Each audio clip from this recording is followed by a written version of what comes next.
မင်္ဂလာပါပရိသတ်တို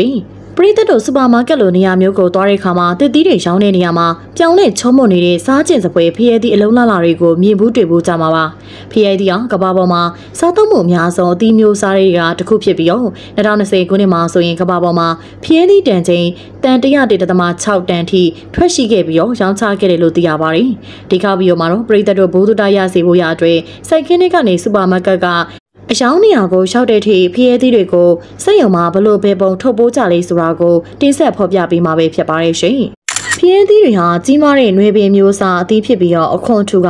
အထဲမှာရေရှမ်းပြီးတော့ချုံမိန်တဲ့အသားတွေပါရှိပါတယ်။ဖျဲသီးကအပြင်ခွန်စိမ့်ပြီးတော့အတွင်းသားကနီနီရဲရဲအယောင်ရှိပါတယ်။ဖျဲသီးတွေကိုခိုးစဖို့တွေအလို့သမားတွေဟာရိုးရိုးလက်နဲ့လိုက်ခူတာဒါမှမဟုတ်ဓားတွေတစ်စင်းနဲ့တိတ်ချခူးကြတာစားတဲ့နီးလန်းတွေကိုအသုံးပြုကြပါတယ်။တစ်ဆက်ထဲမှာပဲခူးပြီးတဲ့ဖျဲသီးတွေကိုလက်နဲ့ဒါမှမဟုတ်တိတ်ပိုးရင်ကိရိယာနဲ့ထွက်ကားပေါ်တင်ကြပါတယ်။အမေရိကန်မြောက်ပိုင်းမှာရောင်းချတဲ့ဖျဲသီးတွေရဲ့သုံးပုံတစ်ပုံကိုအမေရိကန်နယ်ပိုင်းနိုင်ငံတွေဖြစ်တဲ့ဂွာတာမာလာ၊ကိုစတာရီကာနဲ့မက္ကဆီကိုနိုင်ငံတွေကနေတင်ပို့တာဖြစ်ပါတယ်။ဖျဲသီးတွေကိုစိုက်ကင်းကနေပြန်လည်ဖြန့်ဖြူရေးလုပ်မဲ့စက်ရုံကိုတဲလာပြီးတော့စက်ရုံရောက်တဲ့အခါမှာခုဆွတ်ထားတဲ့ဖျဲသီးတွေကိုပုံကြီးကြီးတွေကိုထည့်ပါတယ်။အဲနောက်မှာအပုံတွေကဖျဲသီးတွေဟာအလိုလျောက်တက်ဆင်ထားတဲ့သေပိုရေးကိရိယာတွေနဲ့ကရိန်းတွေတိုင်းရှည်လျားသွားမှာဖြစ်ပါတယ်။အလိုလျောက်သေယူပို့ဆောင်ရေးကိရိယာတွေစက်ရုံတစ်လျှောက်မှာဖျဲသီးတွေကိုချုံးမွန်ညင်သားစွာသေပို့ပေးပါတယ်။ဒီနေရာကိုရောက်တဲ့အခါမှာတော့ဖျဲသီးတွေကိုမျိုးစားခွဲပေးတဲ့စက်တွေစီကိုခွဲပေးပါတယ်။အဲနောက်မှာဖျဲသီးတွေကိုလူသမားတွေရဲ့လှုပ်အားကိုသုံးပြီးတော့အမျိုးစားခွဲကြတဲ့နေရာစီကိုပို့ပါတယ်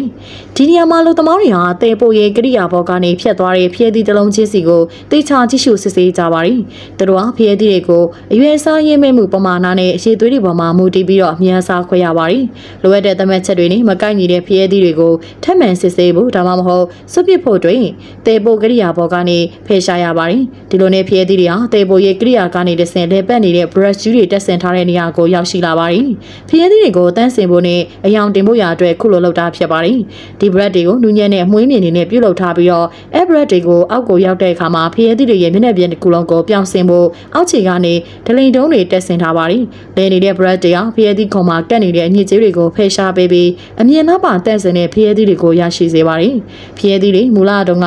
အဆူလိုက်အလုံးရည်များကြီးနဲ့တေပိုကိရိယာကြီးတွေထဲမှာတေပိုပါတယ်။အဲ့လိုလုပ်ခြင်းကအများပြားတဲ့ဖျဲသီးတွေရာတခါတည်းတန့်စင်ပြီးသားဖြစ်စေချင်လို့ပါအဲ့လိုတန့်စင်ပြီးရဲ့နောက်မှာဖျဲသီးတွေကိုထပ်မံခွဲခြားဖို့ရအတွက်တလုံးချင်းစီတေပို့ပါတယ်ဒီလိုတလုံးချင်းစီပြန်ခွဲရခြင်းကအလို့သမားတွေအတွက်ဖျဲသီးတွေကိုအရွယ်စားရင်းမဲ့မှုနဲ့အရေးသေးပေါ်မူတည်ပြီးတော့တတိချာချာတလုံးချင်းစီစစ်ဆေးလို့ရအောင်ပါဒါပြီးဒီလိုတလုံးစီတေယူပို့ဆောင်ခြင်းဟာဖျဲသီးတွေကိုရောင်းချသူတွေနဲ့စားသုံးသူတွေစီကိုဖြန့်ဖြူးဖို့အတွက်တိချာတိကျတဲ့ကားတွေစီကိုရောက်ရှိစေပါတယ်။အဲနောက်မှာတော့ဖျဲသီးတွေကိုအိတ်တွေတွေကိုတစ်ခါထည့်ရင်တလုံးထည့်ပေးတဲ့တေပိုကိရိယာတွေစီကိုပို့လိုက်ပါတယ်။သက်ဆိုင်ရာထည့်ရမယ့်အိတ်တွေစီကိုရောက်ပြီးဆိုတာနဲ့တေပိုကိရိယာကဆက်တွေကဖျဲသီးကိုအိတ်ထဲကိုထည့်လိုက်ပါတယ်။ဒီလိုနဲ့ဖျဲသီးဟာအမျိုးစားခွဲပြီးတော့ထုတ်ပိုးတဲ့နေရာစီကိုရောက်ရှိလာပြီးအခါဆက်ကဖျဲသီးတွေပေါ်ကိုစားကပ်ပေးပါတယ်။အဲစားကပ်တဲ့နောက်မှာတော့ကတ်ထားတဲ့စားတွေပေါ်မူတည်ပြီးတော့ထောက်လန်းတဲ့ဆက်တွေဟာတင့်တော်တဲ့နေရာကိုပို့ဆောင်ပါတယ်အလို့သမားတွေကခွေးဝေပေးတဲ့ဆက်တွေမှာအသီးသီးနေရာယူထားကြပြီးတော့ဆက်ကခွဲထုတ်ပေးလိုက်တဲ့ဖျဲသီးတွေကိုထုတ်ပို့ကြပါတယ်သူတို့ဟာ